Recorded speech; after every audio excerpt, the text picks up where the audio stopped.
আল্লাহর পয়গম্বর রাসূলুল্লাহ সাল্লাল্লাহু আলাইহি ওয়াসাল্লাম তাবুক যুদ্ধে প্রায় 10,000 মুসলমানদের সেনাবাহিনীর একটা দল নিয়ে তাবুক যুদ্ধে রওনা হলেন। মদিনায় মুনাফিকদের সাথে সাচ্চা কয়েকজন মুসলমান, এর মধ্যে একজন মুসলমানের নাম হলো কাব ইবনে মালিক রাদিয়াল্লাহু তাআলা আনহু, একজন মুসলমানের নাম হলো হেলাল ইবনে উমাইয়া, একজন মুসলমানের নাম হলো ইবনে রবিয়া। এই তিনজন মুসলমান মদিনায় ছিল, তিনজন মুসলমান সাচ্চা মুসলমান, খাঁটি মুসলমান। মালিক কাব ইবনে মালিক রাদিয়াল্লাহু তাআলা আনহু বলেন, যুদ্ধে যাওয়ার জন্য আমার কাছে দুইটা অস্ত্র ছিল, দুইটা উট ছিল, কিন্তু আমি ভেবেছিলাম আমার উট যেহেতু শক্তিশালী, আমি দ্রুত গিয়ে মুসলমান সাহাবায়ে কেরামকে নাগাল পাবো, আজকে না কালকে রওনা হব, আজকে না কালকে রওনা হব। আজ না কাল করতে করতে মুসলমান সাহাবায়ে কেরাম তাবুক যুদ্ধ থেকে ফিরে আসলেন, আমার অলসতার কারণে যুদ্ধে যাওয়া হলো না। কাব ইবনে মালিক রাদিয়াল্লাহু তাআলা আনহু বলেন, যখন মুসলমান ফেরত চলে এসেছে, বেঈমানরা মুনাফিকরা আল্লাহ নবীর কাছে গিয়ে বললেন, ইয়া রাসূলুল্লাহ, ইয়া হাবিবাল্লাহ, ওগো নবীজি, আল্লাহর কসম আমার এই উযর ছিল, আমার সেই উযর ছিল, আমি যুদ্ধে যাইতে পারি নাই। আল্লাহর নবীজি বুঝতে পেরেছেন আসল বিষয়টা তার গোপন রেখে মুনাফিকরা কসম খেয়ে মিথ্যা কথা বলতেছে। এইজন্য আল্লাহর নবী তাদের উযর গ্রহণ করলেন। সূরা তাওবার মধ্যে বিস্তারিত এই আলোচনা হয়েছে। আল্লাহর নবী মুনাফিকদের উযর গ্রহণ করলেন, মুনাফিকদের জন্য কোনো শাস্তি নিযুক্ত করলেন না, শাস্তি দিলেন না।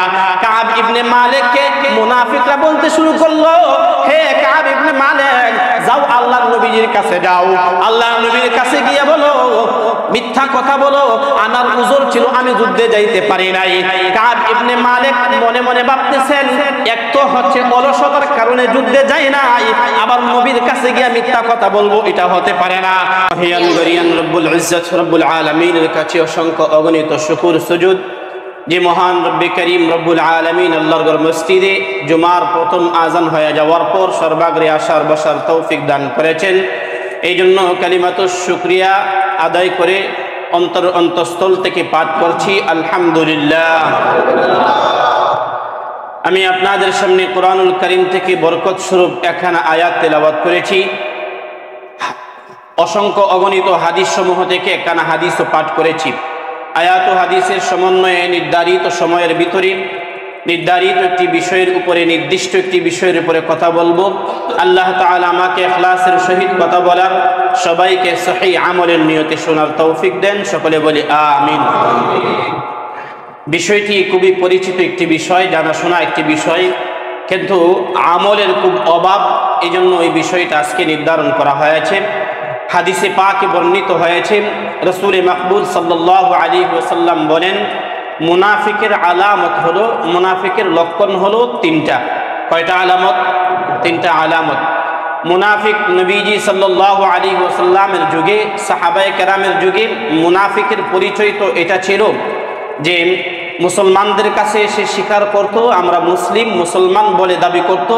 কাফেরদের কাছে গিয়ে, বেঈমানদের কাছে গিয়ে বলতো, আমরা তোমাদের সাথে আছি, মুসলমানদের সাথে উপহাস করতেছি, তাদের সাথে ঠাট্টা করতেছি, মুসলমান হয়েছি বলে উপহাস করতেছি, মজাক নিতেছি।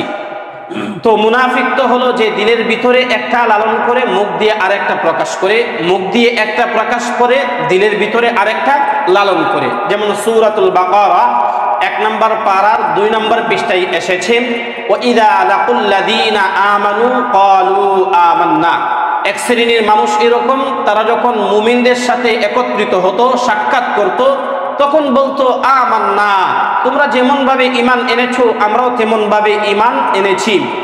ওয়াইদা লাকুল্লাযীনা আমানু ক্বালু আমান্না ওয়াইদা খালাউ ইলা শায়াতিনিহিম, যখন তাদের নেতা শয়তানদের কাছে যাইত। আল্লাহ শয়তান বলতেছেন নেতাকে, কাফের বেঈমানের নেতাকে আল্লাহ শয়তান বলতেছেন। তারা যখন তাদের শয়তানদের কাছে যাইত, নেতাদের কাছে যাইত, তখন বলতো যে ওয়াইদা খালাউ ইলা শায়াতিনিহিম ক্বালু ইন্না মাআকুম, নেতাজি শয়তান সাহেব আমরা তো আপনার সাথেই আছি, আপনাদের সাথেই আছি, ইন্না মুস্তাহজিউন, কিন্তু মুসলমানদেরকে নিয়ে উপহাস করতেছি। তাহলে মুনাফিক তো খাঁটি মুনাফিক, যে দিলের ভিতরে একটা লালন করে আর একটা প্রকাশ করে, দিলের ভিতরে কুফরি লালন করে আর অন্তরে মুখে মুখে ঈমান প্রকাশ করে সে হলো মুনাফিক, খালেস মুনাফিক, নিরিঠ মুনাফিক। কিন্তু মুমিন হয়েও, মুসলমান হয়েও মুনাফিকের আলামত কার মধ্যে আছে বা কার মধ্যে নাই এটা বোঝা যাবে কিভাবে? হাদিসে পাকে আসছে রাসূলুল্লাহ সাল্লাল্লাহু আলাইহি ওয়াসাল্লাম বলেন মুনাফিকের লক্ষণ হলো তিনটা। এক বর্ণনায় আসছে মুনাফিকের লক্ষণ হলো চারটা। এক নাম্বার, আয়াতুল মুনাফিকি সালাসা, ইদা হাদ্দাসা কাযাবা, যখন মুনাফিক কথা বলে তখন সে মিথ্যা কথা বলে। মুনাফিকের লক্ষণ সমূহ থেকে, আলামত সমূহ থেকে একটা আলামত হলো অহরহর মিথ্যা কথা বলে। মিথ্যা কথা বলা এটা মুনাফিকের আলামত, এটা মুনাফিকের লক্ষণ। দুই নাম্বার, ইদা হাদ্দাসা কাযাবা ওয়া ইদা ওয়াআদা আখলাফা ওয়া ইদা উতুমিনা খান, অঙ্গীকার করলে, ওয়াদা করলে ওয়াদা খালাফি করে, অঙ্গীকার করলে তা ভঙ্গ করে, এটা মুনাফিকের লক্ষণ। ওয়া ইদা উতুমিনা খান, আমানত রাখলে খিয়ানত করে, চাই কথার আমানত হোক, চাই অর্থের আমানত হোক, চাই ইলমের আমানত হোক, চাই দায়িত্বের আমানত হোক, আমানতের খিয়ানত যিনি করেন তিনি হলেন মুনাফিক। তার মধ্যে এই আলামত সমূহ যতক্ষণ পর্যন্ত থাকবে, এক হাদিসে আসছে যতক্ষণ পর্যন্ত এই আলামত থাকবে ততক্ষণ পর্যন্ত সে মুনাফিক। যখন এগুলো ছেড়ে দিবে তখন আবার মুমিন হয়ে যাবে। অন্য বর্ণনায় আসছে এই তিনটার বাহিরেও একটা, ওয়া ইদা খাসামা ফাজারা, যখন অন্য একজন ব্যক্তির সাথে তর্কে লিপ্ত হয়, ঝগড়ায় লিপ্ত হয়, তখন গালগুলোজ করে, তখন গালমন্দ করে। গালগুলোজ করা, গালমন্দ করা, গালিগুলোজ করা এটা মুনাফিকের লক্ষণ, মুনাফিকের স্বভাব। মুনাফিকের আলামত কয়টা ভাই? চারটা আলামত, মুখস্থ করেন সবাই। এক নাম্বার মিথ্যা কথা বলা, দুই নাম্বার ওয়াদা খালাফি করা, তিন নাম্বার আমানতের খিয়ানত করা, চার নাম্বার গালিগুলোজ করা। যদি আমার মধ্যে এই চারটা গুণ থাকে তাহলে যতক্ষণ থাকবে ততক্ষণ আমি মুনাফিক, আর যখন এগুলো বাদ দিয়ে দিব তখন আমি আবার খাঁটি মুমিন হয়ে যাব। মিথ্যা কথা বলা প্রথম নাম্বার আলামতই হলো মিথ্যা কথা বলা। মিথ্যা এটা জঘন্য এমন এক অপরাধ, যেই অপরাধ জাহিরি যুগের মানুষ, বেঈমান কাফের, তারাও এই অপরাধে লিপ্ত হইতো না, তারাও লিপ্ত হইতো না। জীবন মরণের লড়াই যেখানে, অস্তিত্বের লড়াই যেখানে, সেখানেও তারা মিথ্যা কথা বলতো না। নবীর সঙ্গে কাফেরদের জীবন যুদ্ধের লড়াই, অস্তিত্বের লড়াই। চাইলে নবীকে মেরে ফেলবে, পাইলে নবীকে মেরে ফেলবে, নবীকে হত্যা করবে, কিন্তু তথাপিও কাফেররা মিথ্যা কথা বলতো না। নবীজি সাল্লাল্লাহু আলাইহি ওয়াসাল্লাম, বুখারী শরীফের হাদিসে আছে, রাসূল মাকবুল সাল্লাল্লাহু আলাইহি ওয়াসাল্লাম চিঠি লিখলেন, রোমের সম্রাটের কাছে চিঠি লিখলেন, ইসলামের দাওয়াত দিয়ে চিঠি লিখলেন। তো এই চিঠি পেয়ে রোমের সম্রাট ভাবলেন যিনি চিঠি লিখেছেন মুহাম্মদ, তিনি তো নবী, তার সম্পর্কে কিছু ধারণা নেওয়া দরকার। তিনি ঘোষণা দিলেন যে মক্কার কোনো বাসিন্দা, কোনো নাগরিক আমার এলাকায় আছে কিনা খোঁজখবর নিয়ে তাকে আমার কাছে উপস্থিত করুন। সেখানকার গোয়েন্দা, তখনকার সময়ের গোয়েন্দা সংস্থার লোকেরা বাদশার সামনে একজন ব্যক্তিকে উপস্থিত করলেন। ব্যক্তির নাম হলো হযরত আবু সুফিয়ান। তিনি তখনও কালিমা পড়েননি, তখনও তিনি মুসলমান হননি। আবু সুফিয়ানের ইতিহাস আপনি আমি মুসলমান হিসাবে কম বেশি সবাই জানি। আবু সুফিয়ান রাদিয়াল্লাহু তাআলা আনহু তিনি তো মুসলমানদের বিরুদ্ধে যুদ্ধ করেছেন, উহুদে মুসলমানদের বিরুদ্ধে যুদ্ধ করেছেন। উহুদ যুদ্ধে মুসলমানরা পরাজয় বরণ করার পিছনে কাফেরদের তরফ থেকে যে কয়েকজনের অগ্রণী ভূমিকা ছিল, এর মধ্যে হযরত আবু সুফিয়ান একজন। আবু সুফিয়ান ঘুরে দাঁড়িয়েছিলেন মুসলমানদের বিপক্ষে, বেঈমানদের পক্ষ হয়ে, তখন তিনি বেঈমান ছিলেন। সেই আবু সুফিয়ান তিনি ব্যবসায়ী প্রয়োজনে রোমানে গিয়েছেন, ইতালিতে এসেছিলেন। তখন রোম সম্রাট আবু সুফিয়ানকে দেখে জিজ্ঞাসা করলো, হে আবু সুফিয়ান, তোমাদের দেশে একজন নবীর আবির্ভাব হয়েছে, তার নাম মুহাম্মদ, তিনি আমার কাছে চিঠি লিখেছেন, তার সম্পর্কে ধারণা নেওয়ার জন্যই তোমাকে আমি ডেকেছি, বলো তো তার বংশীয় মর্যাদা কেমন? আবু সুফিয়ানকে জিজ্ঞাসা করতেছেন। আবু সুফিয়ান তখন নবীর শত্রু না বন্ধু? জোরে বলেন, শত্রু না বন্ধু? শত্রু, চরম শত্রু। নবীকে পাইলে হত্যা করে ফেলবে, সুযোগ হইলেই নবীকে দুনিয়া থেকে বিতাড়িত করে ফেলবে, এমন চরম শত্রু।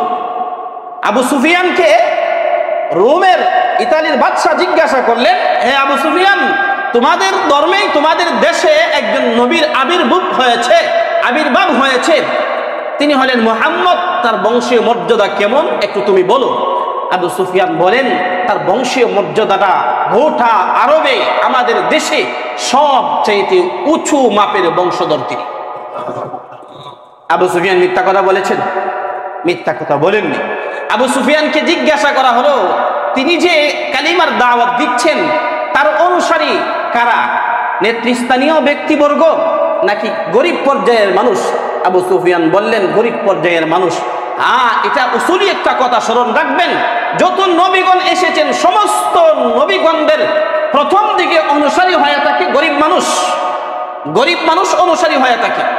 নবীর প্রথম পর্যায়ের অনুসারী হযরত বেলাল, নবীর প্রথম পর্যায়ের অনুসারী হযরত আম্মার, নবীর প্রথম পর্যায়ের অনুসারী হযরত সুমাইয়া রাদিয়াল্লাহু তাআলা আনহু, নবীর প্রথম পর্যায়ের অনুসারী আম্মার বিন ইয়াসির রাদিয়াল্লাহু তাআলা আনহু। প্রথম পর্যায়ের অনুসারীর বেশিরভাগটাই গরিব পর্যায়ের সাহাবী। আবু সুফিয়ানকে জিজ্ঞাসা করলেন তোমাদের নবীর অনুসারী কারা? তারা কি গরিব মানুষ নাকি ধনী মানুষ, নেতৃস্থানীয় মানুষ নাকি গরিব পর্যায়ের মানুষ? আবু সুফিয়ান সংকোচ ছাড়াই বলে দিলেন গরিব পর্যায়ের মানুষ। বাদশাহ বললেন হ্যাঁ ঠিকই আছে, যিনি নবী হবেন তার প্রথম পর্যায়ে অনুসারী হবেন যারা, তারা গরিব পর্যায়ের মানুষ। তো বাদশার নবীর প্রতি দিল যুক্তেছে কিনা এই কথার দ্বারা? দিল যুক্তেছে, নবীর প্রতি আকৃষ্ট হচ্ছেন, নবীর চিঠির প্রতি আকৃষ্ট হচ্ছেন। আবু সুফিয়ান বুঝতেছেন কিন্তু সুযোগ পাইতেছেন না, যে সুযোগে নবীজির প্রতি বিদ্বেষ তৈরি করবেন এই সুযোগ পাচ্ছেন না। কারণ মিথ্যা কথা বলা কাফেরদের স্বভাবেও ছিল না, কাফেরদের স্বভাবে নাই মিথ্যা কথা বলা। সুযোগ খুঁজছেন কিন্তু সুযোগ পাননি। আবু সুফিয়ানকে 3 নাম্বার প্রশ্ন করলেন, হে আবু সুফিয়ান, তোমাদের সাথে যে যুদ্ধ হয় সেই মুহাম্মদের, এই যুদ্ধে কি তোমরা বিজয়ী হও না মুহাম্মদ বিজয়ী হয়? তখন মাত্র 2টা যুদ্ধ হয়েছে। একটা যুদ্ধের নাম হলো বদরের যুদ্ধ, আর একটা যুদ্ধের নাম হলো উহুদ যুদ্ধ। এটা তো সবাই জানেন কম বেশি। বদর যুদ্ধে মুসলমান বিজয় হয়েছে, উহুদ যুদ্ধে মুসলমান পরাজয় বরণ করেছে। আবু সুফিয়ান বললেন কখনো কখনো তারা বিজয়ী হয়, কখনো কখনো আমরা বিজয়ী হয়, কখনো কখনো মুহাম্মদ এবং তার সঙ্গীরা বিজয়ী হয়, কখনো কখনো আমরা বিজয়ী হয়। তখন বাদশাহ বললেন আবু সুফিয়ান যা বলেছ সঠিক বলেছ। এখান থেকে আমি আপনাদেরকে যে পয়েন্টটা শোনাইতে চাই সেটা হলো আবু সুফিয়ান তখনও তিনি কাফের বেঈমান, নবীর চরম শত্রু। নবীর বিরুদ্ধে তাকে জিজ্ঞাসা করা হয়েছে, নবীর বংশ সম্পর্কে জিজ্ঞাসা করা হলো, তিনি বললেন যে না, তিনি উঁচু বংশের মানুষ, মিথ্যা কথার আশ্রয় নেননি, মিথ্যা কথা বলেন। এই জন্য ভাই মিথ্যা পরিহার করা, মিথ্যা কথা না বলা। নবীজি সাল্লাল্লাহু আলাইহি ওয়াসাল্লাম হাদিসে আছে, আল্লাহর নবীজিকে সাহাবায়ে কেরাম জিজ্ঞাসা করলেন ইয়া রাসূলুল্লাহ, ইয়া হাবিবাল্লাহ, সবচেয়ে বড় গুনাহ কোনটা, সবচেয়ে বড় গুনাহ কোনটি? নবী সাল্লাল্লাহু আলাইহি ওয়াসাল্লাম এভাবে হেলান দিয়ে বসা ছিলেন। নবী বললেন আল ইশরাকু বিল্লাহ, আল্লাহর সঙ্গে শরীক করা, এটা হলো বড় গুনাহ। ওয়া আকুল ওয়ালিদাইন, আম্মা আব্বার প্রতি, আম্মা আব্বার সাথে অসদাচরণ করা, তাদের নাফরমানি করা, তাদের কথা না মানা, এটাও বড় গুনাহ। এই 2টা কথা নবীজি যখন বললেন তখন হেলান দিয়ে বসা ছিলেন। এরপরে নবীজি এই হেলান থেকে উঠে বসে, সোজা হয়ে বসে গুরুত্ব সহকারে 3বার এই কথাটা বললেন। এবং মিথ্যা সাক্ষ্য প্রদান করা, মিথ্যা কথা বলা, মিথ্যা সাক্ষ্য প্রদান করা, মিথ্যা কথা বলা, এটা কবিরা গুনাহ। শিরিকের সাথে উল্লেখ করলেন। আবার নবীজি হেলান দিয়ে বসা ছিলেন, এই বসা থেকে উঠে কথার গুরুত্ব বোঝানোর জন্য 3বার বললেন মিথ্যা সাক্ষ্য দেওয়া, মিথ্যা সাক্ষ্য দেওয়া, মিথ্যা সাক্ষ্য দেওয়া। একটা হচ্ছে ভাই মিথ্যা কথা বলা, আর একটা হচ্ছে মিথ্যা সাক্ষ্য দেওয়া। দুটোটার মধ্যে ব্যবধান আছে। মিথ্যা কথা বলা এটা তো অনেক সময় আমার পর্যন্তই ক্ষতিকারক, আর মিথ্যা সাক্ষ্য দেওয়া এটা তো আমার পর্যন্তই সীমাবদ্ধ না, বরং অন্যের বহু ক্ষতি ডেকে আনে। যেমন কোনো ব্যক্তি আদালতে গিয়ে মিথ্যা সাক্ষ্য দিল, যেমন কোনো ব্যক্তি বিচার সালিশে মিথ্যা সাক্ষ্য দিল, তাহলে একটা মিথ্যা সাক্ষ্যর মাধ্যমে, মিথ্যা সাক্ষ্য এই কথার মাধ্যমে আরেকজনের জীবন শেষ হয়ে গেল। মিথ্যা সাক্ষ্যর মাধ্যমে আরেকজন ফাঁসির কাস্টে ঝুললো, মিথ্যা সাক্ষ্যর মাধ্যমে আরেকজনের 3 বছর, 5 বছর, 10 বছরের জেল হলো। আপনারা বলেন এই মিথ্যা সাক্ষ্যটা কি শুধু তার মধ্যেই সীমাবদ্ধ, নাকি অন্যের অনেক ক্ষতি করেছে? অন্যের অনেক ক্ষতি করেছে। এই জন্য আল্লাহ পাক সূরাতুল হজ্জে বলেছেন, 17 নম্বর পারায় বলেছেন ফাজতানিবুর রিজসা মিনাল আওথান ওয়াজতানিবু কাওলাজ জুর, তোমরা মূর্তি পূজা থেকে, নাপাকি থেকে বেঁচে থাকো। মূর্তি পূজা এটা যেমন শিরক, ঠিক ঠিক তেমন ভাবে ওয়াজতানিবু কাউলাজ জুর, মিথ্যা সাক্ষ্য দেওয়া থেকে বিরত থাকো। মিথ্যা সাক্ষ্য এটা অত্যন্ত গর্হিত কাজ। এই মিথ্যা কথা বলা এটা এখন আমাদের স্বভাবে মিশে গেছে। অহরহ যে মিথ্যা কথা বলতে পারে, সে যে যত বেশি মিথ্যা বলতে পারে আমরা তাকে তত বেশি বিচক্ষণ আর বুদ্ধিমান মনে করতেছি। যে যত বেশি মিথ্যার আশ্রয় নিতে পারে, যে যত বেশি বানোয়াট কথা বলতে পারে, আমরা মনে করতেছি সে তত বেশি যোগ্য মানুষ হয়ে গেছে। আমরা তো মিথ্যা বলতে পারে না যারা, তাদেরকে নির্বুদ্ধ মনে করি, আপনি বোকা সোজা মানুষ, কিছু বলে না, বুঝে না, কোথায় কোনটা বলতে হবে এটা বুঝে না। আল্লাহু আকবার। মিথ্যা পরিহার করা, মিথ্যা পরিহার করা।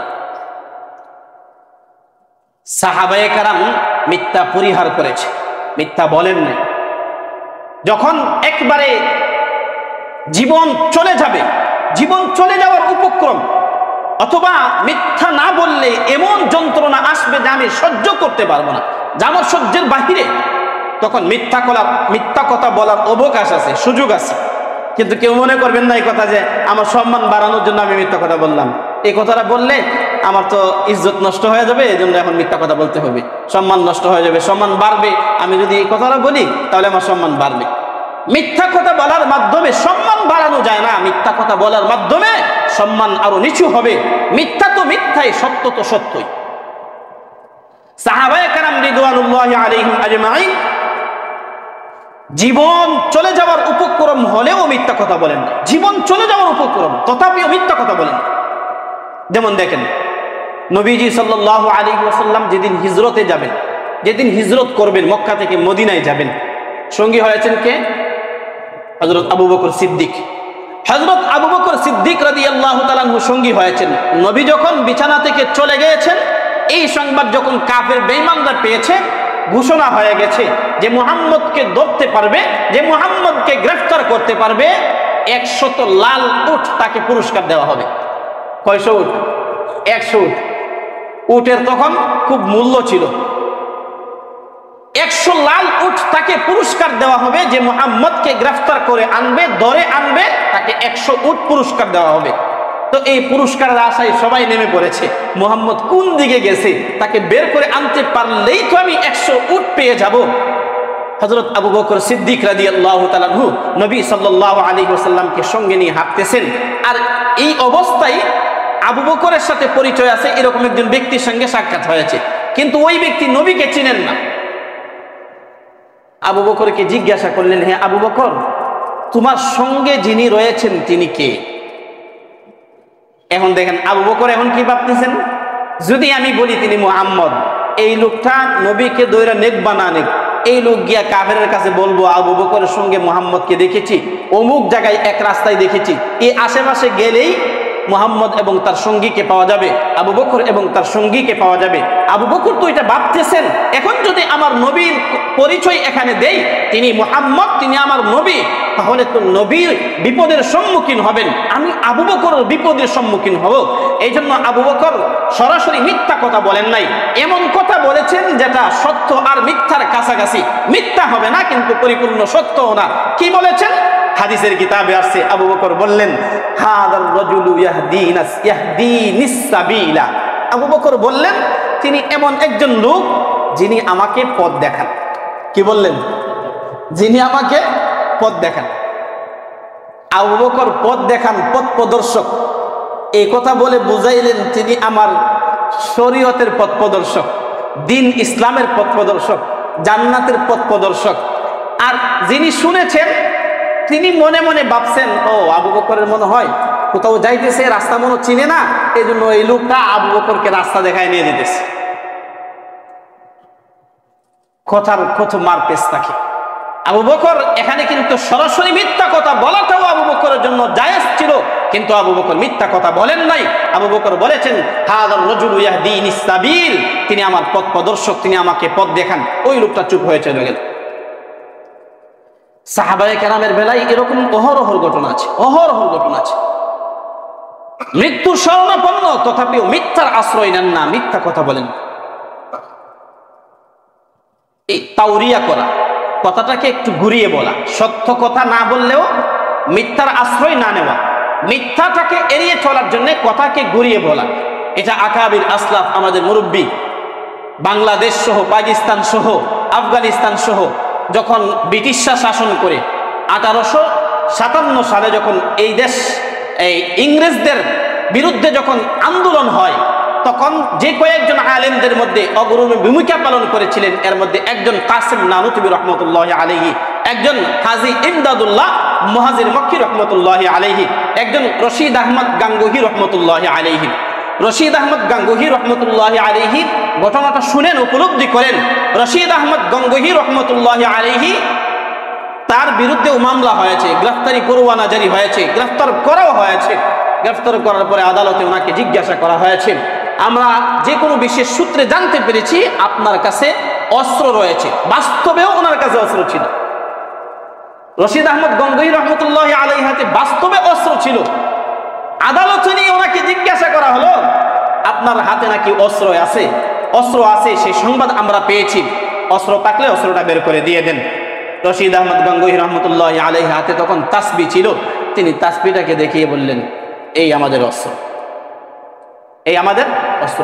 অস্ত্র নাই এই কথা বলেন নাই, অস্ত্র তো আছে কিন্তু বর্তমানে এখানেও নাই, হাতে তাসবি আছে। তিনি তাসবি দেখায় বললেন অস্ত্র। অস্ত্র বাসায় আছে, অস্ত্র বাড়িতে আছে, ওনার হাতে আছে, এটা অস্বীকার করেন নাই যে না আমার কাছে কোনো অস্ত্র নাই, এটা বলেন নাই। অস্ত্র নাই এই কথা বলা এটা পরিপূর্ণ মিথ্যা। যদিও এই স্থানে রশিদ আহমদ গঙ্গুহির জন্য অস্ত্র নাই কথা বলাটা জায়েজ ছিল, কিন্তু তিনি সরাসরি কথাটাকে নাকচ করেন নাই। তিনি বলেছেন এই আমাদের তাসবিহ, এই হলো আমাদের একটা অস্ত্র। হ্যাঁ, মুসলমানদের জন্য তাসবিহ একটা অস্ত্র। হাদিসে আছে আল উযু সিলাহুল মুমিনিন, আল উযু সিলাহুল মুসলিমিন। মুমিনের জন্য উযু হলো অস্ত্র। উযু কি মুমিনের জন্য? অস্ত্র। তো মুমিনের জন্য এটা উযু অস্ত্র, মুমিনের জন্য তাসবিহ একটা অস্ত্র। জিকির, তাসবিহ, তালিল, বিপদ থেকে বাঁচার জন্য এগুলো একটা অস্ত্র। এই জন্য তিনি সেই সূত্রে বলে দিলেন তাসবিহ এটাও আমার একটা অস্ত্র। আর একটা অস্ত্র আছে, তিনি সেটাকে অস্বীকার করেন নাই। কাসিম নানুতুবি রহমতুল্লাহ আলাইহি তিনিও এই ব্রিটিশ খেদাও আন্দোলনে যতজন আলেম অগ্রণী ভূমিকা রেখেছিলেন এর মধ্যে তিনি একজন, কাসিম নানুতুবি। কাসিম নানুতুবি রহমতুল্লাহ আলাইহির নাম তো পুলিশে শুনেছে, ওনাকে গ্রেফতার করার জন্য মসজিদে এসেছে। ওনার বেশভূষা এত বেশি ভাবমূর্তি ভালো ছিল না, সাদামাটা লুঙ্গি পরতো, কোন রকম একটা পাঞ্জাবি পরতো, দেখলে মনে হয়তো উনি মনে হয় মসজিদের খাদেম। তো পুলিশ এসে মনে মনে ভাবলেন উনি তো ইমাম হবেন না, উনি মনে হয় মসজিদের খাদেম। এই জন্য ডাক দেয়, জিজ্ঞাসা করলেন, এই ভাই আপনি কি মাওলানা কাসিম নানুতুবিকে দেখেছেন? তিনি তো মাওলানা কাসিম নানুতুবি। তিনি এখন কি বলবেন আমি কাসিম নানুতুবি? তিনি তো জানেন আমার বিরুদ্ধে পরোয়ানা জারি হয়ে আছে। এখন যদি আমি স্বীকার করি যে ভাই আমি কাসিম নানুতুবি, তাহলে একটু নিজেই গ্রেফতার হয়ে গেলেন, নিজেই স্বীকারোক্তি দিয়ে গ্রেফতার হবেন। এই জন্য তিনি একটু এখান থেকে সরে বললেন, মাওলানা কাসিম তো একটু আগেই এখানে ছিলেন, মাওলানা কাসিম একটু আগেই এখানে ছিলেন। কিন্তু এই কথার মর্ম তো আর পুলিশ বুঝে নাই যে এই একটু আগেই এখানে ছিলেন বলতে এই তিনি তাকেই বুঝিয়েছেন আমি তো একটু আগে এখানে ছিলাম। এই কথার মর্ম তো আর পুলিশ বুঝেন। এটাকে শরীয়তের ভাষায় বলা হয় তাওরিয়া। কি বলা হয় ভাই? তাওরিয়া। আমি বলেছি একটা, শ্রোতা বুঝেছে আরেকটা। এটার উদাহরণ কোরআন হাদিসে বহু আছে। যেমন দেখেন হযরত ইব্রাহিম আলাইহিস সালামকে তার জাতি দাওয়াত দিয়েছে, কথাগুলো বারবার শুনেছেন আপনারা, কিন্তু আজকে দলিল স্বরূপ কথাটা বলতেছি। ইব্রাহিম আলাইহিস সালামকে তার জাতি দাওয়াত দিয়েছে যে হে ইব্রাহিম, আপনি আসেন আমাদের সাথে, আমাদের উৎসবে, আমাদের আয়োজনে, আমাদের মেলায় আপনি অংশগ্রহণ করেন। হযরত ইব্রাহিম আলাইহিস সালাম বললেন, ফাকালা ইন্নী সাকিম, আমি অসুস্থ, আমি তোমাদের মেলায় যাইতে পারবো না। অসুস্থ বলতে তিনি কোন অসুস্থতা বুঝিয়েছেন? অসুস্থতা দুই ধরনের, একটা মানসিক অসুস্থতা আর একটা শারীরিক অসুস্থতা। জাতি এভাবে মেলায়, বান্নিতে, উৎসবে, আয়োজনে অংশগ্রহণ করে গুনাহে লিপ্ত হচ্ছে, তার মানসিকভাবে তিনি খুব বিধ্বস্ত হয়ে পড়েছেন, ব্যঙ্গে পড়েছেন। তিনি বুঝিয়েছেন আমি মানসিকভাবে খুব অসুস্থ, তোমাদের সাথে আমি যাইতে পারবো না। জাতি বুঝেছে তিনি শারীরিকভাবে অসুস্থ। তাহলে একটা বলে আর একটা বোঝানো, এটা শরীয়তে আছে, এটার নাম হলো তাওরিয়া। প্রয়োজনে যেখানে জীবন নাশের সম্ভাবনা রয়েছে, যেখানে এমন বিপদ আসার সম্ভাবনা যেটা আমি সহ্য করতে পারবো না, সেখানে মিথ্যা কথা বলা জায়েজ আছে। কিন্তু সাহাবায়ে কেরাম সেখানেও মিথ্যা কথা বলেন না, সেখানেও ওনারা তাওরিয়া করেছেন, সেখানেও কথাটাকে এড়িয়ে বলেছেন, মিথ্যাটাকে এড়িয়ে চলেছেন, সত্যের কাছাকাছি কথা বলেছে। কোথায় তাদের জীবন আর কোথায় আমাদের জীবন? ইমাম আবু হানিফা রহমতুল্লাহ আলাইহি, কম বেশি সবাই নাম শুনেছি। বু হানিফা বুদ ইমামে বা সফাম, বু হানিফা বুদ ইমামে বা সফাম, আসিরাজে উম্মাতানে মুস্তাফাম, আসিরাজে উম্মাতানে মুস্তাফাম। ইমামুল আযম আবু হানিফা রহমতুল্লাহ আলাইহি, তিনি তো একজন সত্য ইমাম, সত্যের প্রতীক। তিনি একজন এই উম্মতের জন্য একজন বাতি, একজন চেরাগ। ইমামুল আযম আবু হানিফা রহমতুল্লাহ আলাইহি, তিনি কাপড়ের ব্যবসা করতেন, কাপড়ের ব্যবসা করতেন। তিনি শুধু যোগ্য আলেম ছিলেন এরকম না, তিনি একজন ব্যবসায়ী এবং টাকাওয়ালা মানুষ ছিলেন। তার অধীনে হাজার হাজার হাজার হাজার আলেম মাসলা মাসাইল লেখালেখির কাজ করত, তিনি নিজের পকেট থেকে বেতন দিতেন। ইমামুল আযম আবু হানিফা রহমতুল্লাহ আলাইহি একদিন দোকানে গেলেন, দোকানে গিয়ে দেখলেন একটা কাপড়ের তান, এই তানের কাপড়ের মধ্যে ত্রুটি রয়েছে। দোকানদারকে বললেন, কর্মচারীকে বললেন, ভাই যখন কাপড় বিক্রি করবেন ত্রুটির কথাটা বলে দিবেন। কাপড় যখন বিক্রি করবেন ত্রুটির কথাটা, দোষের কথাটা বলে দিবেন যে এই কাপড়ের মধ্যে একটু দোষ আছে, ত্রুটি আছে, আপনার জন্য ত্রুটিটা থাকার কারণে এত টাকা মূল্য ছিল, ত্রুটি থাকার কারণে মূল্য এত টাকা কম। চিন্তা করে দেখেন এখানে মাসালা কি, শরীয়ত কি বলে? শরীয়ত বলতেছে আপনার কাছে যে পণ্য আছে, ব্যবসায়ী ভাইয়েরা কথাটা মনোযোগ সহকারে শুনেন, আপনার কাছে যে পণ্য আছে, যে কোনো পণ্য হোক, এই পণ্যের মধ্যে একটা দোষ আছে, দোষটাকে আপনি গোপন করে রাখবেন না, দোষটাকে প্রকাশ করে বলতে হবে এটার মধ্যে এই দোষ আছে। দেখেন ভাই এই দোষওয়ালা পণ্য আপনি নেবেন কিনা। হ্যাঁ, দোষ ত্রুটিবিহীন যেই পণ্য আছে এই পণ্যের দাম 100 টাকা, এটার মধ্যে দোষ থাকার কারণে এটার দাম 70 টাকা, আপনি নেবেন কিনা দেখেন। ইমামুল আযম আবু হানিফা এটা তার কর্মচারীকে বললেন, শরীয়তের মাসালাও এটা, তাই তিনি তার কর্মচারীকে বললেন দোষের কথাটা, ভাই কাপড় এই তান থেকে যদি কেউ কাপড় নেয় তাহলে তাকে দোষের কথাটা বলে দিবেন। ইমামুল আযমের দোকানে একজন কাপড় কিনেওয়ালা, ক্রয় করনেওয়ালা আসলো, কাপড় কিনে নিয়ে চলে গেছে, কিন্তু কর্মচারী দোষের কথাটা বলে নাই, কাপড়ের যে ত্রুটি আছে এই ত্রুটির কথা বলে নাই। একদিন পরে আবার আসলেন ইমামুল আযম আবু হানিফা, এসে জিজ্ঞাসা করলেন, ভাই কাপড় তো বিক্রি হয়ে গেছে, তুমি কি বলো নাই কাপড়ের মধ্যে যে ত্রুটি আছে? কর্মচারী বলতেছে, হুজুর আমি তো ভুলে গেছি, কাপড়ের ত্রুটির কথাটা বলতে পারি নাই। তিনি বললেন, ওই লোকটার পরনে কেমন কাপড় ছিল, লোকটা কোন দিকে গেছে, লোকটার সন্ধান নিলেন, তথ্য বের করলেন, তথ্য নিয়ে লোকটাকে খুঁজতে শুরু করলেন। এক পর্যায়ে লোকটাকে তিনি পেয়ে গেলেন। লোকটাকে পেয়ে ইমামুল আযম আবু হানিফা বললেন, ভাই আপনি আমার দোকান থেকে কাপড় কিনেছেন, এই কাপড়ের মধ্যে ত্রুটি ছিল, এই ত্রুটির কথাটা আপনি জানার পরে যদি আপনি কাপড় রাখেন তাহলে আলহামদুলিল্লাহ, যদি না রাখতে চান তাহলে দিয়ে দেন, আপনার মূল্য নিয়ে নেন।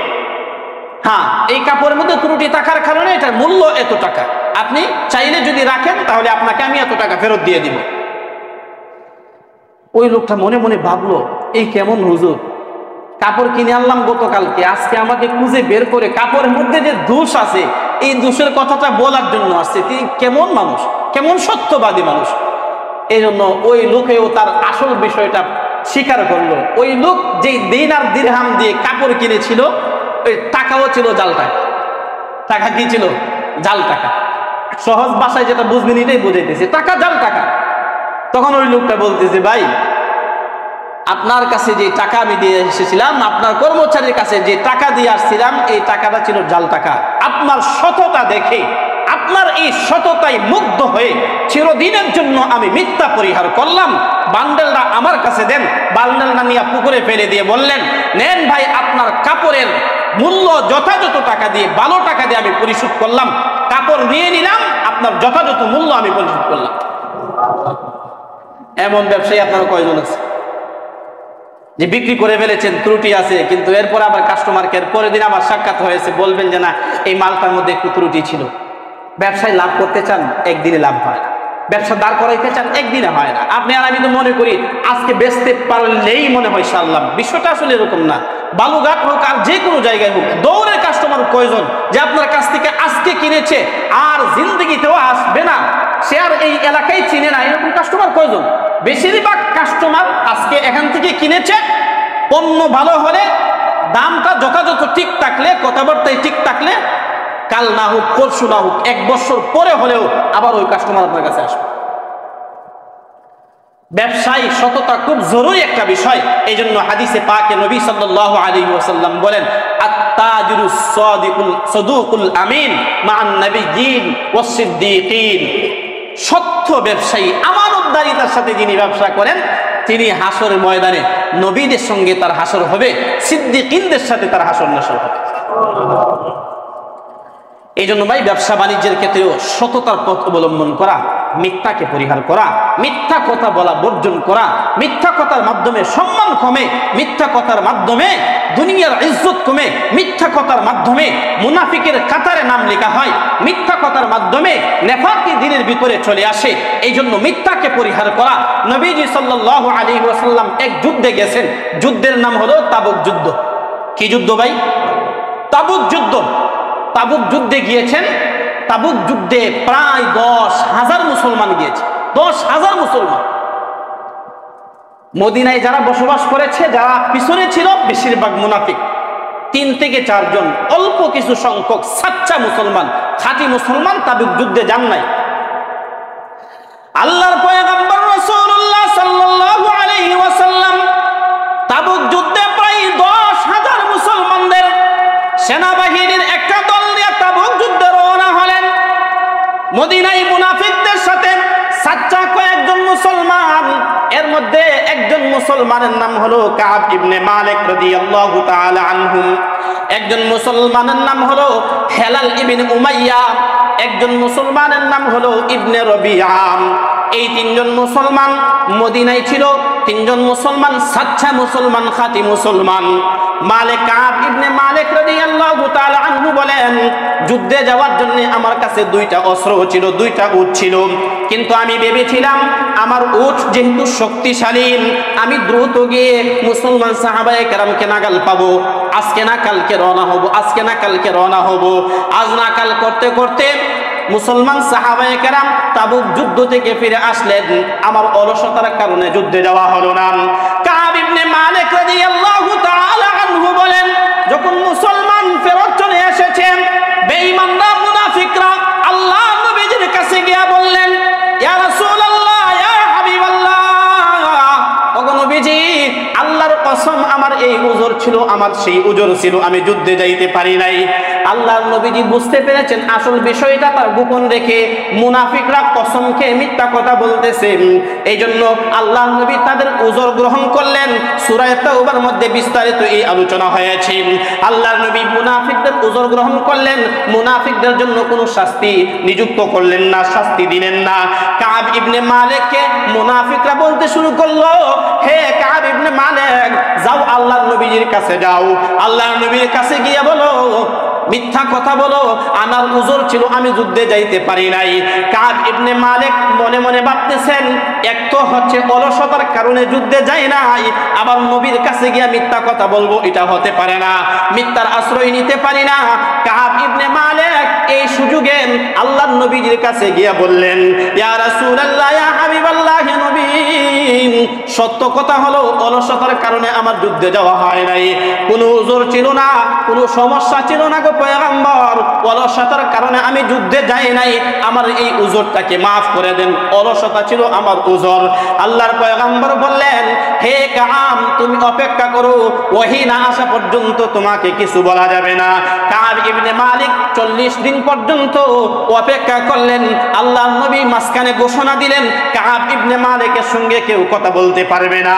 কাব ইবনে মালিক রাদিয়াল্লাহু তাআলা আনহু বলেন, আমার আপন চাচাতো ভাইকে আমি সালাম দিলাম, সে সালামের উত্তর দিয়েছে, আমি তার সঙ্গে কথাবার্তা বলতে চাইলাম, কিন্তু আমার চাচাতো ভাই আমার সঙ্গে কথা বলে না, কথা বলা থেকে বিরত রইল। আমি বুঝতে পেরেছি হয়তো নবী তাকে নিষেধ করেছেন, কোন সাহাবী আমার সাথে কথা বলতে চায় না, অথচ আমার আপন চাচাতো ভাইয়ের সঙ্গে আমার খুব আন্তরিকতা ছিল, বন্ধুত্বের সম্পর্ক ছিল। আমার চাচাতো ভাই আমার সঙ্গে কথা বলে না, জমিনটা যেন আমার জন্য সংকীর্ণ হয়ে গেল। কোন সাহাবী কথা বলে না, আপনজন কেউ আমার সাথে কথা বলে না। এমত অবস্থায় গাসসানের বাদশা কাব ইবনে মালিকের কাছে চিঠি লিখেছেন, হে কাব ইবনে মালিক, যদি তুমি চাও তোমার নেতা তোমার সাথে অসৎ আচরণ করেছে, তোমার সাথে কথা বলা বন্ধ করে দিয়েছে, গাসসানের বাদশা কাব ইবনে মালিকের কাছে চিঠি লিখলো, তুমি চাইলে আমি তোমাকে সাহায্য করতে পারি, আমার বাহিনী দিয়ে তোমাকে সাহায্য করব, আমার রাষ্ট্রে চলে আসুন। চিঠিটা পাওয়ার পরে কাব ইবনে মালিক আগুনে চিঠিটাকে পুড়ে ফেললেন, চিঠিটাকে ছিঁড়ে ফেললেন, পুড়ে একবারে ছাই করে দিয়েছেন। এবার কাব ইবনে মালিক মনে মনে ভাবতেছেন, আমি এত নিচু হয়ে গেলাম, আমি এত নিকৃষ্ট হয়ে গেলাম, গাসসানের খ্রিস্টান বাদশা আমাকে চিঠি লিখেছে, কাফের বেঈমানরা আমাকে সুযোগে এখন ব্যবহার করতে চায়, আমি খুব নিচু মানের একজন মুসলমান হয়ে গেলাম। কাব ইবনে মালিক এছাড়াও ভাবতেছেন, এই মুহূর্তে যদি আমার মরণ হয়, আল্লাহর নবীজি আমার জানাজা দিবেন না, এই মুহূর্তে যদি নবীজির ইন্তিকাল হয়, তাহলে আমার কি অবস্থা হবে, আবার কোন দূর অবস্থা হবে। কাব ইবনে মালিক বলেন, এগুলো ভাবতে ভাবতে 40 দিন পার হয়ে গেল। 40 দিন পার হওয়ার পরে আল্লাহর নবী ঘোষণা দিলেন, সাচ্চা মুসলমান যারা যুদ্ধে অংশগ্রহণ করেনি, বিশেষ করে 3 জন, কাব ইবনে মালিক, হেলাল ইবনে উমাইয়া, মুরারা ইবনে রবিআ, এই 3 জন তাদের স্ত্রীদের সাথেও কথা বলতে পারবে না, কথা বলা নিষেধ, উঠা বসা নিষেধ, উঠা চলা করা নিষেধ, সহবাস করা নিষেধ। এই 3 জনের ব্যাপারে আল্লাহর নবী ঘোষণা দিলেন, এবার তারা কারো সঙ্গে কথাবার্তা বলতে পারে না, এবার তাদের জন্য জমিনটা আরো সংকীর্ণ হয়ে গেছে। কাব ইবনে মালিক বলেন, যখন আরো 10 দিন পার হয়ে 50 দিন পূর্ণ হলো, তখন আল্লাহ পাক রব্বুল আলামিন আয়াত নাযিল করলেন। হযরত সালমা রাদিয়াল্লাহু তাআলা আনহার ঘরে আল্লাহর পয়গম্বর অবস্থান করতেছিলেন, তখন আল্লাহর নবীজির কাছে ওহী নাযিল হলো, ওয়া আলা সালাসাতিল্লাযীনা খুলিফু হাত্তা ইযা দাকাত আলাইহিমুল আরদু বিমা রাহুবাত ওয়া দাকাত আলাইহিম আনফুসুহুম ওয়া যান্নু আল্লা মালজা মিনাল্লাহি ইল্লা ইলাইহি থুম্মা তাবা আলাইহিম লিয়াতুবু ইন্নাল্লাহা হুয়াত তাওয়াবুর রহিম। আল্লাহ পাক রব্বুল আলামিন আয়াত নাযিল করে বললেন, আয়াতের সারমর্ম হলো এটা, ইয়া রাসূলুল্লাহ, ইয়া হাবিবাল্লাহ, যারা যুদ্ধে অংশগ্রহণ করে নাই তাদের মধ্যে 2 ধরনের মানুষ। কিছু মানুষ নেফাকের কারণে, আসলেই তারা মুনাফিক, এই জন্য যুদ্ধে যায় নাই। কিছু মানুষ এরকম সাচ্চা মুসলমান, অলসতার কারণে যুদ্ধে যায় নাই, কিন্তু তারা মিথ্যার আশ্রয় নেয় নাই, সত্য কথা বলেছে, তাদের জন্য জমিন সংকীর্ণ হয়ে গিয়েছে। 50 দিন পর্যন্ত তারা কষ্ট করেন আল্লাহ পাকের কাছে, এই মিথ্যা কথা না বলে সত্য কথা বলার কারণে তাদের উপরে বিপদ নেমে এসেছে। 50 দিন পর্যন্ত তারা তওবা করেছেন, আমি আল্লাহ তওবা কবুল করেন, তাদের এই উযরটাকে আমি আল্লাহ মাফ করে দিলাম। দেখেন, সত্য কথা বলার কারণে, আস-সিদকু ইউনজি ওয়াল কিযবু ইউহলিক, সত্য মানুষকে মুক্ত করে আর ধ্বংস মানুষকে মিথ্যা করে, মিথ্যা মানুষকে ধ্বংস করে দেয়। মুনাফিক যারা, তারা মিথ্যা কথা বলেছে, বাস্তবে কিন্তু তাদের কোনো বিপদ নাই, কিন্তু ধ্বংস কিভাবে আসছে? পরকালের জীবন ধ্বংস হয়েছে, ইসলাম তাদের জন্য ধ্বংস হয়ে গেছে, তাদের পরকাল নষ্ট হয়ে গেছে, পরকালের জীবন ধ্বংস হয়ে গেছে। আর সত্য কথা বলার কারণে এই 3 জন সাহাবীর উপরে সাময়িক সময়ের জন্য বিপদ নেমে আসছে, কিন্তু আল্লাহ তাআলা এক সময় এই বিপদকে দূর করে দিয়েছে। এই জন্য ভাই, সত্য বলার অভ্যাস করো। নবী বলেছেন, আস-সিদকু ইউনজি ওয়াল কিযবু ইউহলিক, সত্য মানুষকে মুক্ত করে আর মিথ্যা মানুষকে ধ্বংস করে। হাদিসে আছে, নবী বলেন, কাফা বিল মারই কাযিবান আইয়ু হাদিসা বিকুল্লি মা সামিআ, মানুষ যা শুনে তা বলে, যা শুনে তাই বলে, মিথ্যাবাদী হওয়ার জন্য এটাই যথেষ্ট। এখন মিথ্যার সয়লাভ চলতেছে, আদালতে মিথ্যার সয়লাভ। আদালতে যাবেন তো মিথ্যা কথা বলা ছাড়া কোনো উপায় নাই, মিথ্যা কথা বলা ছাড়া আপনি মুক্তি পাবেন, জামিন পাবেন, কোনো উপায় নেই, মিথ্যা কথা বলতে হবে। মাঝে মধ্যে আমার কাছে মনে হয়, মানুষ এত মিথ্যা কথা বলতে পারে। অনেক মানুষের সাথে এমন জীবনে বহুবার সাক্ষাৎ হয়েছে, এত মিথ্যা কথা বলে যে তার কোন কথাটা সত্য, কোন কথাটা মিথ্যা, এটা বোঝার কোনো উপায় নেই, বোঝার কোনো কায়দাই নেই, এত মিথ্যা কথা বলে। আল্লাহ আল্লাহ, কি জবাব দিব আমরা আল্লাহর কাছে? যেখানে জাহিলি যুগের কাফেররা মিথ্যা কথা বলতো না, সাহাবায়ে কেরাম মিথ্যা বলতেন, এটার কল্পনাও করা যায় না। তাবেঈনগণ মিথ্যা কথা বলতেন, কল্পনাও করা যায় না। তাবেঈন আইম্মায়ে মুজতাহিদিন মিথ্যা কথা বলতেন, এটার কল্পনাও করা যায় না। একজন মুসলমান তিনি আবার মিথ্যা কথা বলেন কিভাবে? দারুল উলুম দেওবন্দের একজন শিক্ষক, মক্তব বিভাগের শিক্ষক, প্রাইমারি লেভেলের শিক্ষক, উনি ক্লাস করাই দিয়েছেন। তো একজন ছাত্র বলল যে হুজুর ক্লাসের সময় শেষ হয়ে গেছে। তো উনি বললেন ঠিক আছে, ক্লাসের সময় শেষ হয়ে গেলে চলে যান, আপনার ছুটি। আরেকজন বলল যে হুজুর ওই ছাত্রটা মিথ্যা কথা বলেছে। কোন এটা কিভাবে হয়? মুসলমানের সন্তানকে আবার মিথ্যা কথা বলতে পারে? মুসলমানের সন্তান, সে আবার মিথ্যা কথা বলবে কিভাবে? সময় শেষ হয়ে গেছে, সে আমাকে বলছে, এই জন্য আমি ছুটি দিয়ে দিছি। না হুজুর সে মিথ্যা কথা বলেছে। না এটা হতে পারে না, মুসলমানের সন্তান এটা মিথ্যা কথা বলতে পারে। দেখেন আমরা কোথায় আছি। যারা বুজুর্গ তারা মনে করতেছেন মুসলমানের সন্তান মিথ্যা কথা বলতে পারে না, মুসলমান মিথ্যা কথা বলতে পারে না। আপনি আর আমি নিজের সাথে হিসাব লাগাই না, দৈনন্দিন সকালে ঘুম থেকে ওঠার পরে এসার পর্যন্ত আমার জীবনের চলার সূত্রে সুবাদে জীবনে কয়টা মিথ্যা কথা বলতেছে, কত অহরহ মিথ্যা কথা বলতেছে। নবী বলেন যখন মিথ্যাটা তোমার জীবনের সাথে একবারে সংশ্লিষ্ট হয়ে যাবে, জীবনের সাথে মিশে যাবে, ইদা হাদ্দাসা কাযাবা, যখন খুব বেশি মিথ্যা কথা বলবে তখন সে হলো মুনাফিক। তার মধ্যে মুনাফিকের একটা আলামত রয়েছে, আমানতের খিয়ানত করবে, ওয়াদা খেলাফি করবে, আর কারোর সাথে কোনো বিষয় নিয়ে তর্ক হলে গালমন্দ আর গালিগুলোজ করবে। নবী বলেন এই চারটা গুণ যতক্ষণ তার মধ্যে থাকবে ততক্ষণ পর্যন্ত সে মুনাফিক, খালেস মুনাফিক। এই গুণ বাদ দিয়ে দিলে, এই গুণগুলো যখন সে আবার বাদ দিয়ে দিবে, যখন ভালো হয়ে যাবে তখন সে মুমিন। এই জন্য আল্লাহর রাস্তে বলি ভাই, এই মিথ্যা কথা পরিহার করি, ওয়াদা খেলাফি পরিহার করি, আমানতের খিয়ানত করা এটা আমরা পরিহার করি, গাল মন্দ করা, গালিগুলোজ করা এটা পরিহার করি। আমার কাছে অবাক লাগে একজন মুসলমান সে গালি দেয় কিভাবে? এই গালিটাও আমাদের স্বভাবে মিশে গেছে, মস্করা করে একজন আরেকজনকে গালি দিতেছে। আল্লাহর নবী সাল্লাল্লাহু আলাইহি ওয়াসাল্লাম জীবনে কখনো নবীর জবান দ্বারা গালি বের হয় না। তো এখান থেকে আপনি আর আমি চিন্তা করি, নবীর জীবনে কখনো জবান দিয়ে, নবীর জবান দিয়ে গালি বের হয় নাই, সাহাবায়ে কেরামের জবান দিয়ে গালি বের হয় নাই, আপনি আর আমি অহরহ গালি দিচ্ছি। তো আমি কেমনে মুসলমান? আমি কেমনে সত্য মুসলমান হবে? আমি কেমনে নাজাতপ্রাপ্ত মুসলমান হবো? আমি কেমনে নাজাত? আমরা তো শুধু দিন মনে করতেছি, নামাজ পড়লাম, রোজা রাখলাম, দান সদকা করলাম, এটাই বুঝি দিন। দিন এটার নাম না ভাই। দিন একটা ইসলাম, একটা কমপ্লিট জীবন ব্যবস্থার নাম। জীবনের সর্বাঙ্গে সব জায়গায় ইসলামকে নিয়ে আসতে হবে। আল্লাহ পাক আমাদের সবাইকে মিথ্যা পরিহার করা তৌফিক দেন। সকলে বলি আমিন। ওয়া আখিরু দাওয়ানা আনিল হামদুলিল্লাহি রাব্বিল আলামিন।